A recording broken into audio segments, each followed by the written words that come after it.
નમસ્કાર વિદ્યાર્થી મિત્રો, ઘણા લાંબા સમયથી તમે જે પરીક્ષાની રાહ જોઈ રહ્યા હતા એવી ટાટ હાયર સેકન્ડરી એટલે કે teacher aptitude test higher secondary પરીક્ષા 2026નું જાહેરનામું નોટિફિકેશન બહાર પડી ગઈ છે। તો તમે જો તૈયારી કરતા હોય તો આ વિડીયો એન્ડ સુધી જોઈ લેજો।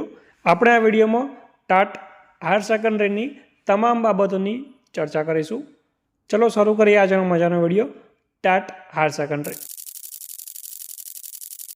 સૌથી પહેલાં જોઈએ તો રાજ્ય પરીક્ષા બોર્ડ દ્વારા આ પરિપત્ર બહાર પાડવામાં આવ્યું છે।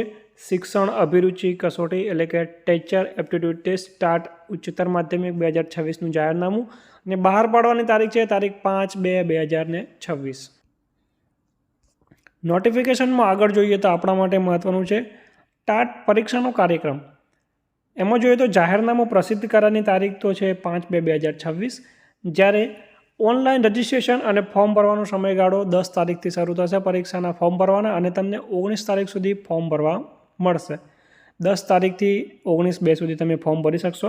અને જે એની ફી ભરવાની છે, ફી ભરવાનો સમયગાળો પણ એ જ છે, 10 તારીખથી શરૂ થશે અને 19 તારીખ પછી એક દિવસ એક્સ્ટ્રા મળશે તમને ફી ભરવામાં ચૂકી ગયા હોય તો, એટલે કે તમે 20/2 સુધી એમના ઓનલાઈન ફી ભરી શકો છો। કેટલી ફી રહેશે એ આપણે આગળ વિડીયોમાં ચર્ચા કરીશું। ચોથું છે પ્રાથમિક પરીક્ષા એટલે કે જે પ્રથમ એક્ઝામ છે એ તમારી 29/3/2026ના રોજ લેવાશે। બીજી મુખ્ય પરીક્ષા એટલે કે મેઇન એક્ઝામ જે છે એ વર્ણનાત્મક એ લેખિત પરીક્ષા એ સંભવિત મે મહિનામાં લેવાશે। સંભવિત છે, થોડું ડિલે થઈ શકે છે। આગળ જોઈએ તો કુલ વિષયો એટલે કે જે વિષયમાં પરીક્ષા લેવાની છે એ તો ગુજરાતી માધ્યમ માટે નીચેના વિષયોની કસોટી યોજવામાં આવશે। અહીંયા આપેલા છે એ વિષયોની। અંગ્રેજી મીડિયમ માટે અને હિન્દી મીડિયમ માટે પણ અહીંયા આપેલા જે વિષયો છે એ વિષયોની પરીક્ષા આ ભાષામાં લેવાશે। શૈક્ષણિક લાયકાતની વાત કરીએ તો શૈક્ષણિક લાયકાત તમને ખબર જ હશે, જે તમારે આમાં પોસ્ટ ગ્રેજ્યુએશન હોવું જોઈએ અને તાલીમી લાયકાત હોવી જોઈએ। જો તમારું પોસ્ટ ગ્રેજ્યુએશન એટલે કે અનુસ્નાતકની ડિગ્રી, માસ્ટર ડિગ્રી એ ચાલુ હોય અથવા તાલીમી લાયકાતના છેલ્લા વર્ષમાં હોય, એટલે કે તમે માસ્ટર અથવા તાલીમી લાયકાતના છેલ્લા વર્ષમાં અભ્યાસ કરતા હોય તો પણ તમે ફોર્મ ભરી શકશો, પરંતુ તમારી પરીક્ષાની અરજી છેલ્લા વર્ષના પરિણામને આધીન રહેશે। અને જ્યારે ભરતી પ્રક્રિયા ચાલુ થશે ત્યારે એ વખતે તમારી જોડે માસ્ટર ડિગ્રી અથવા તમારું જે તાલીમનું સર્ટિફિકેટ છે એ હોવું જરૂરી છે। જો એ વખતે તમારે લાયકાતનું પરિણામ ના હોય તો તમારી પ્રક્રિયામાં ઉમેદવારી રદ થશે અને આ બાબતે કોઈ પણ નિર્ણય હશે તો એ ભરતી પસંદગીનો નિર્ણય અંતિમ રહેશે। પરીક્ષા ફીની વાત કરીએ તો SC, ST, SABC, EWS અને PH કેટેગરીના ઉમેદવારો માટે પરીક્ષા ફી ₹400 છે અને સામાન્ય એટલે કે જનરલ કેટેગરીના ઉમેદવારો માટે ₹500 ફી રાખેલી છે અને ફી કોઈપણ સંજોગોમાં પરત કરવામાં આવશે નહીં, તેનું ખાસ ધ્યાન રાખવું। પરીક્ષાનું સ્વરૂપ એટલે કે કસોટી એક્ઝામનું જોઈએ તો પરીક્ષા કઈ રીતની આવશે તો પરીક્ષા 2 ભાગમાં આવશે। પ્રાથમિક અને મુખ્ય એમ દ્વિસ્તરીય સ્પર્ધાત્મક પરીક્ષા યોજાશે। પ્રાથમિક પરીક્ષા એટલે જે પ્રિલિમ એક્ઝામ છે એમાં બહુવિકલ્પી પ્રકારની રહેશે, એટલે કે MCQs પ્રકારની પ્રથમ એક્ઝામ રહેશે।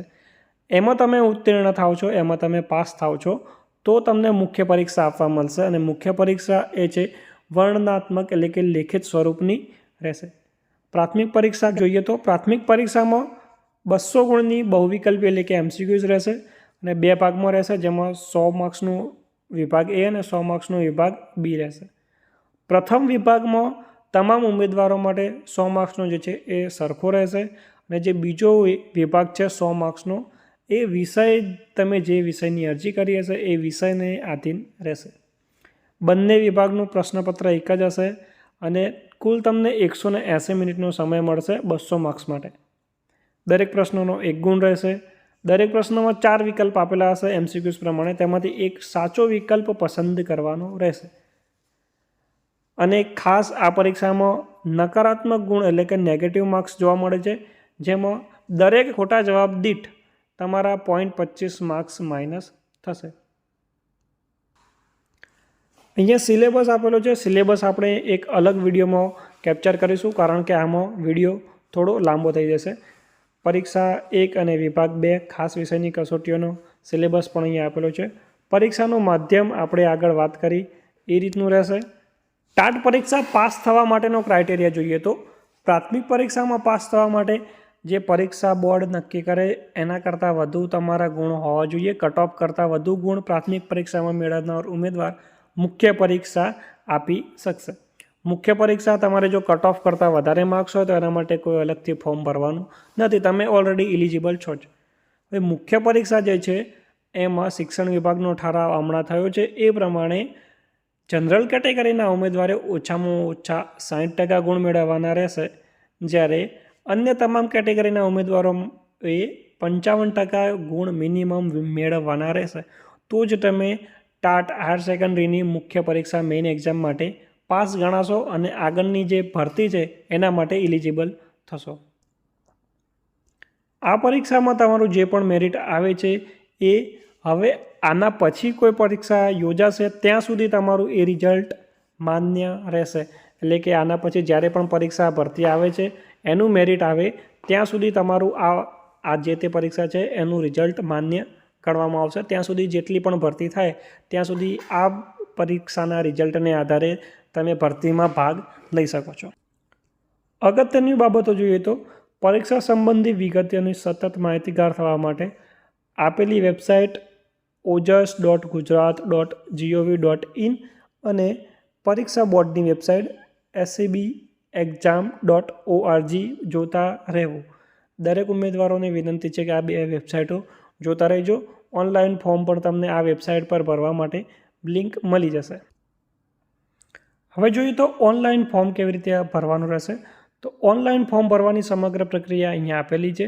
જો તમને ઓનલાઈન ફોર્મ ભરતા ના ફાવે તો વિડીયોમાં કોમેન્ટ કરજો, આપણે એના પર એક સેપરેટ વિડીયો બનાવી દઈશું કે કેવી રીતે તમારે ફોર્મ ભરવાનું છે, કેવી રીતે ફોટો અપલોડ કરવાનો છે, ફોટાની સાઇઝ કેવી રીતે નાની કરવાની છે, એ તમામ વસ્તુઓ આપણે એક જ વિડીયોમાં સમજાવી દઈશું.